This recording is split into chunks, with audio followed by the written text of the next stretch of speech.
I'm Richard Clarke. I record these talks every day as a way to deepen my inquiry. Listen each day and deepen your own practice. Welcome. I'm reviewing and commenting on the book Talks with Sri Ramana Maharshi. Today is from Talk 450.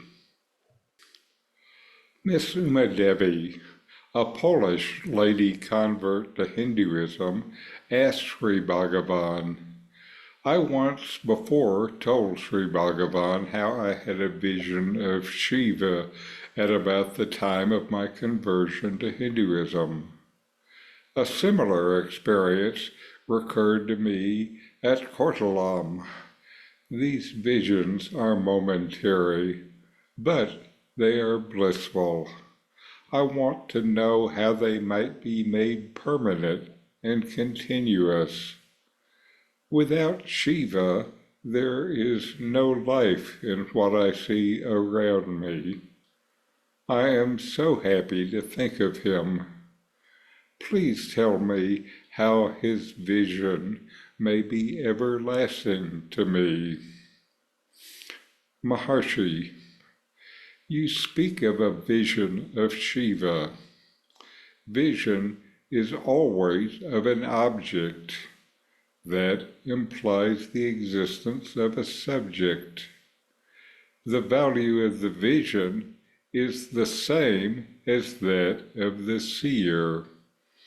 That is to say, the nature of the vision is on the same plane as that of the seer. Appearance implies disappearance also. Whatever appears must also disappear. A vision can never be eternal, but Siva is eternal. The pratyaksha vision of Siva to the eye signifies the existence of the eyes to see. The buddhi, intellect, lying behind the sight, the seer behind the buddhi and the sight, and finally the consciousness underlying the seer. The pratyaksha vision is not as real as one imagines it to be because it is not intimate and inherent. It is not first-hand. It is the result of several successive phases of consciousness. Of these, consciousness alone does not vary. It is eternal. It is Siva. It is the Self. The vision implies the seer. The seer cannot deny the existence of the self. There is no moment when the self as consciousness does not exist, nor can the seer remain apart from consciousness. This consciousness is the eternal being and the only being. The seer cannot see himself. Does he deny his existence because he cannot see himself with the eyes as pratyaksha in vision? No. So pratyaksha does not mean seeing, but being. To be is to realize. Hence, I am that I am. I am is Siva. Nothing else can be without him. Everything has its being in Siva and because of Siva. Therefore, inquire, who am I? Sink deep within and abide as the Self. That is Siva as being. Do not expect to have visions of him repeated. What is the difference between the objects you see and Siva? He is both the subject and the object. You cannot be without Siva. Siva is always realized here and now. If you think you have not realized him, it is wrong. This is the obstacle for realizing Siva. Give up that thought also, and realization is there.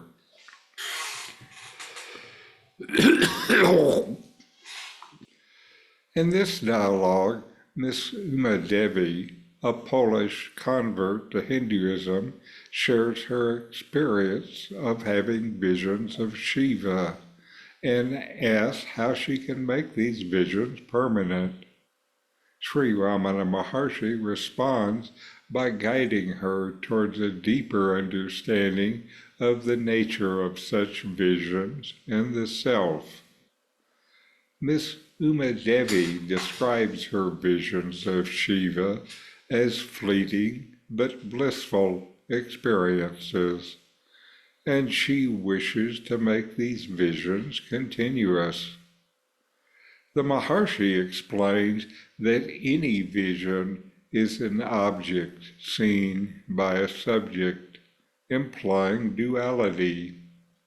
He emphasizes that anything that appears, including visions, must also disappear, highlighting the transient nature of such experiences. However, he points out that Shiva is eternal, unlike the temporary visions. Ramana then explains the layers involved in experiencing a vision: the physical eyes, the intellect, buddhi, the seer behind the intellect, and finally, the underlying consciousness. He states that the vision of Shiva is not as real as you might think because it is indirect, resulting from successive phases of awareness. Among these phases, only consciousness remains constant and unchanging. The eternal consciousness is Shiva, the self. The Maharshi further declares that the seer, the individual experiencing the vision, cannot deny the existence of the self, as consciousness is ever present. Consciousness is always. This consciousness is the true eternal being, and the seer cannot exist apart from it.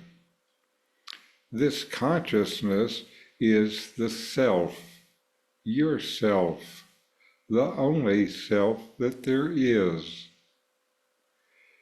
Ramana explains that the true realization of Shiva does not come from seeing him as an external object, but from recognizing and abiding as the self.